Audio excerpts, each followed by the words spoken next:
Tema 6 subtema 3 pembelajaran 1. Tujuan pembelajaran adalah 1. Siswa menyajikan ringkasan, 2. Menjelaskan tanggung jawab, 3. Meragakan hasil kreasi pola lantai tari daerah. Bahan konduktor dan isolator. Di sekitarmu terdapat banyak benda dengan berbagai macam bahan. Pemilihan bahan didasarkan pada sifat yang dimiliki bahan tersebut.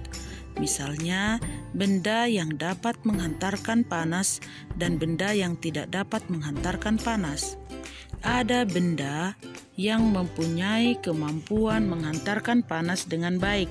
Ada pula benda yang tidak dapat menghantarkan panas.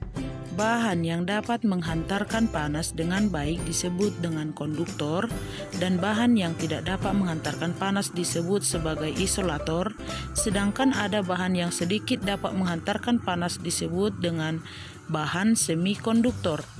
Bahan konduktor yang sering digunakan dalam kehidupan sehari-hari biasanya terbuat dari bahan logam. Panci, wajan penggorengan, dan beberapa peralatan masak di dapur terbuat dari logam. Jenis logam yang paling sering digunakan untuk membuat alat-alat tersebut antara lain besi, aluminium, dan tembaga. Bahan yang tidak dapat menghantarkan panas disebut isolator. Beberapa bahan yang termasuk sebagai isolator antara lain kayu, kain, dan plastik. Penggunaan bahan-bahan ini banyak sekali dijumpai di sekitar kita. Penggunaan bahan konduktor dan isolator dapat diterapkan secara bersamaan pada sebuah alat. Perhatikanlah gambar ini. Panci yang biasanya digunakan untuk memanaskan air ini terdiri atas bahan yang berbeda. Ada bahan yang berfungsi sebagai konduktor dan ada bahan yang berfungsi sebagai isolator. Pada gambar tersebut terlihat bahwa penggunaan bahan isolator berguna untuk mencegah panas dari sumber panas dialirkan ke pengguna panci.